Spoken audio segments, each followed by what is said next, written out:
Et salut tout le monde, c'est Greg au top, j'espère que vous allez bien. Aujourd'hui, on va parler des titres de Novak Djokovic à l'Open d'Australie. En début d'année 2023, il a obtenu son 10e trophée à l'Open d'Australie.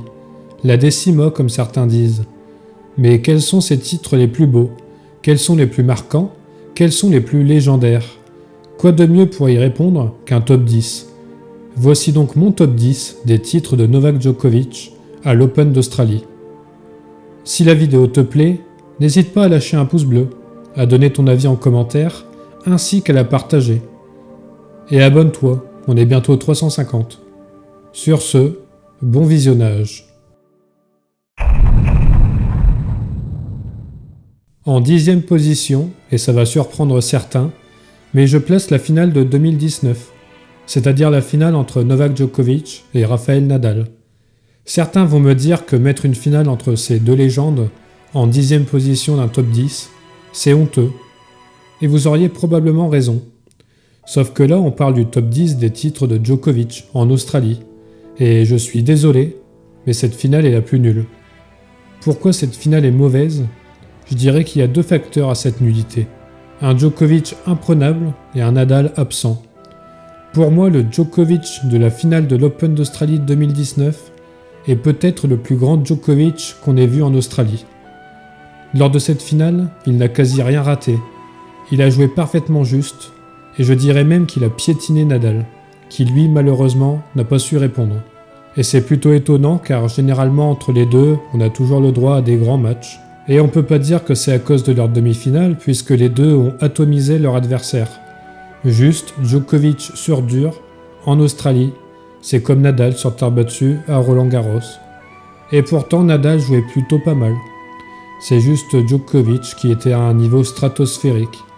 La preuve au niveau du score, 6-3, 6-2, 6-3. Son 7e titre. C'est pourquoi cette finale se trouve à la 10e place, selon moi.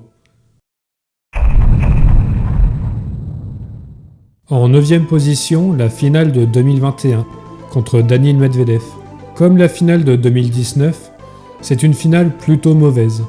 Mais comparé à 2019, Medvedev a fait jeu égal avec Djokovic pendant le premier set. Après la perte du premier set, Medvedev s'est effondré et Djokovic a joué tranquille pour remporter son 9e trophée. Comparé à 2019, Djokovic n'était pas imprenable et Medvedev jouait très bien. Mais voilà, ça n'a duré qu'un set. Victoire en 3 sets, 7-5, 6-2, 6-2. En 8e position, je place la finale de 2011 entre Novak Djokovic et Andy Murray. La première des 4 finales que ces deux légendes vont se disputer en Australie. Et c'est la plus décevante malheureusement. Tout d'abord car Djokovic, en 2011, c'est très fort. Murray joue plutôt bien aussi en 2011, mais malheureusement, jouer Djokovic en 2011, qui plus est en finale en Australie, c'est très compliqué. Pourquoi cette finale se trouve à la 8e position? Parce que le niveau de jeu durant cette finale est plutôt moyen. La finale est quand même meilleure que celle de 2019 et 2021 selon moi. On a quand même le droit à de jolis points entre les deux. Cependant, comme je l'ai dit, Djokovic joue beaucoup trop bien pour Murray et lui laisse pas vraiment de chance. Je crois même qu'au deuxième set, il mène 5-0 à un moment. La seule occasion pour Murray, c'est au début du 3e set où il break d'entrée. Mais ça n'a pas suffi. Deuxième titre pour Djokovic en 3 sets secs, 6-4, 6-2, 6-3. En 7e position, on commence à rentrer dans le cœur du top 10. Je mets la finale de 2016. Finale qui a opposé Djokovic à Andy Murray. Encore une fois. Je vous l'ai dit, ils se sont affrontés 4 fois en finale en Australie. Pourquoi je place la finale de 2016 devant celle de 2011 ? Parce que je trouve que le niveau de jeu, durant cette finale, est vraiment très bon. Alors oui, en 2016 en Australie, Djokovic est injouable, il défonce tout le monde, mais Murray, qui fait sa meilleure saison en 2016, fait jeu égal contre Djoko pendant une grande partie du match. Le premier set est une boucherie, c'est vrai, 6-1, mais Murray, dans le 2e et le 3e set, fait plutôt jeu égal contre Djokovic, et ça se joue à quelques points. Je crois même que Murray a des balles de 7. Réussir à tenir tête à Djokovic en finale de l'Open d'Australie, faut le faire. Et je trouve qu'en 2016, Murray l'a plutôt bien fait. Mais à la fin, comme d'habitude, c'est Djoko qui gagne. 6e trophée, victoire en 3-7 plutôt serrée, 6-1, 7-5, 7-6. En 6e position, je place la finale de 2015, contre Andy Murray encore une fois. Ce match fait partie, selon moi, des finales que Djokovic aurait pu perdre, alors qu'on est en 2015, l'une des meilleures saisons de Djoko. Mais il s'en sort à chaque fois grâce à son mental hors norme. Durant les 2 premiers sets, on a le droit à un niveau de jeu incroyable et physique selon moi, où les deux se rendent coup pour coup. 2 tie-breaks d'ailleurs. Le premier remporté par Djokovic, le deuxième par Andy Murray. J'ai dit que cette finale faisait partie des finales que Djoko aurait pu perdre, car Murray aurait pu gagner les 2 tie-breaks, ce qui aurait nettement compliqué la tâche du Serbe. Dans le 3e set, Murray passe devant d'ailleurs. Il peut même le gagner, mais après, sur quelques points importants, Djokovic passe devant et lui roule dessus. Il lui inflige même une bulle dans le 4e set. Une victoire physique et mentale en 4-7, 7-6, 6-7, 6-3, 6-0. Son 5e trophée. En 5e position, à la moitié de mon top 10, je place la finale de 2013 contre Andy Murray, encore une fois. Promis, c'est la dernière contre Murray. Mais pourquoi celle-ci est plus haute que les 3 précédentes? Tout d'abord car le niveau de jeu est fou, physique également, du début à la fin. Comme en 2015, on a le droit à 2 tie-breaks, au premier et au deuxième set. Contrairement à 2015, en 2013, c'est Murray qui remporte le premier set. Et au deuxième set, Murray se retrouve même à 2 points de mener 2-7-0. Mais Djoko parvient à remporter le deuxième set. Le troisième set est plutôt disputé, mais Djoko parvient à prendre le dessus. Et ça se confirme d'ailleurs dans le 4e set. Bref, un Novak Djokovic trop fort physiquement, tennistiquement et mentalement.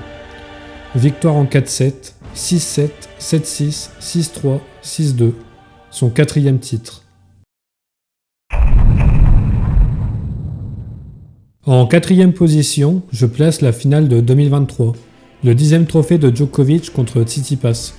Certains auraient placé cette finale un peu plus bas, d'autres un peu plus haut dans le top 10, car justement c'est la décima, c'est très important. Et vous auriez raison. Car en plus en 2022, il n'a pas pu faire le tournoi, mais je trouve que la 4e place, c'est la place qui lui correspond le mieux. Tout simplement car on a un Djokovic qui joue très bien. Certes, c'est pas le meilleur des Djoko qu'on ait eu, mais ça reste un très bon Djoko. Et un Tsitsipas qui joue bien également. Le niveau de jeu est au rendez-vous, plutôt inégal par moment. Le premier set est remporté assez facilement par Djokovic, mais je dirais que la finale se passe clairement dans le 2e et le 3e set. 2 tie-breaks disputés, ce qui est assez rare pour le souligner. Et qui dit tie-break dit victoire pour Djokovic. On connaît sa force dans les tie-breaks et dans les grands rendez-vous, et ça a été le cas en 2023. Même si Tsitsipas a eu des balles de 7 au 2e set, ce qui aurait pu bien évidemment relancer la finale, Djokovic n'a jamais failli dans cette finale. Je dirais même que Tsitsipas a perdu ce match au mental, car à certains moments il aurait pu renverser la finale. Mais jouer au mental contre Djokovic, c'est perdu d'avance. C'est pourquoi Djokovic a gagné son 10e trophée, en 3-7, 6-3, 7-6, 7-6.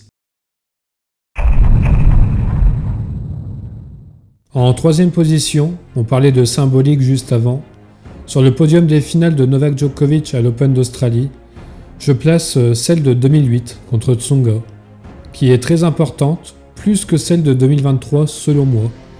Tout d'abord car c'est sa première victoire en Grand Chelem, sa 2e finale en Grand Chelem après celle de 2007. Pour Tsonga, c'est sa première et sa dernière malheureusement. Pourquoi je place cette finale à la 3e position? Car je dirais que cette finale fait partie des finales les plus indécises de Djokovic en Australie. Rares sont les fois où il a pu douter en finale, comme en 2008. Si on parle de niveau de jeu, je dirais que les deux sont au même niveau dans cette finale. Un niveau de jeu assez inégal dans l'ensemble, mais qui par moments a pu tutoyer les sommets. Mais ce qui a joué, je dirais que c'est l'expérience. Djokovic, quelques mois avant, avait joué la finale à l'US Open en 2007 contre Federer, où il a eu énormément d'occasions, mais qui au final a perdu. En 2008, il le sait qu'il est favori, contre un adversaire surprise, certes, mais qui a sorti que des masterclass. Il bat Murray au premier tour, Youzhny en quart, Nadal en demi, en 3-7 sec, Donc sur le papier, léger avantage pour Djokovic. Mais sur le terrain, c'est différent. Le premier set tourne à l'avantage du Français, qui a joué crânement sa chance et qui a gagné les points les plus importants. Dans le deuxième et troisième set, Djokovic reprend confiance en lui et les remporte. Le quatrième set est très disputé, dans lequel Tsonga peut le gagner. Ça part au tie-break et vous connaissez la chanson. Qui dit tie-break dit victoire de Djokovic. Victoire en 4-7, 4-6, 6-4, 6-3, 7-6. Son premier trophée en Australie. Pour moi, ça mérite la troisième place amplement. En deuxième position, une finale très importante, en termes de symbolique, en termes de niveau de jeu, la finale de 2020 contre Dominic Thiem. Pourquoi cette finale arrive à la deuxième position ? C'est la deuxième fois où Novak Djokovic est poussé en 5-7, ce qui est extrêmement rare.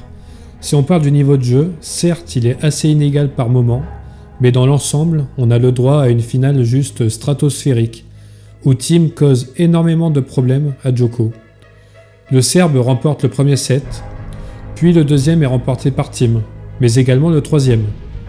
Dans ces 10 finales en Australie, jamais Djokovic n'a été mené 2-7-1. C'est la première fois, ce qui en dit long de la performance de Thiem. Dans le quatrième set, on y croit tous à la victoire finale de l'Autrichien, notamment sur cette balle de break à 1 partout, que Djokovic sauve d'un service volé, alors que la volée n'est pas son domaine de prédilection. Au final, Djokovic parvient à prendre le dessus contre un Thiem qui doit être fatigué après son quart de finale énorme contre Nadal et sa demi contre Zverev. Victoire finale de Djokovic en 5-7, 6-4, 4-6, 2-6, 6-3, 6-4, son 8e trophée. En première position, les plus grands fans de tennis savent très bien de quelle finale je vais parler.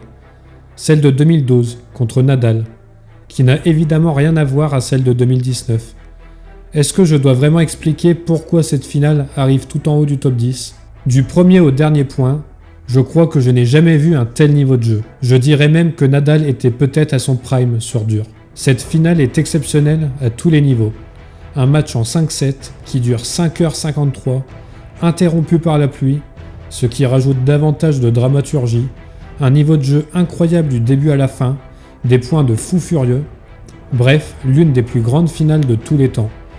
Le premier set, remporté par Nadal 7-5, est un pur bijou. Le niveau est exceptionnel, on a le droit à des points de fou. 1h20, un match de rugby en gros, c'est dingue. Le deuxième et le troisième set sont incroyables également, mais Djokovic prend le dessus en termes de niveau de jeu. On est à ce moment-là à 3h10 de jeu, pour 3 sets.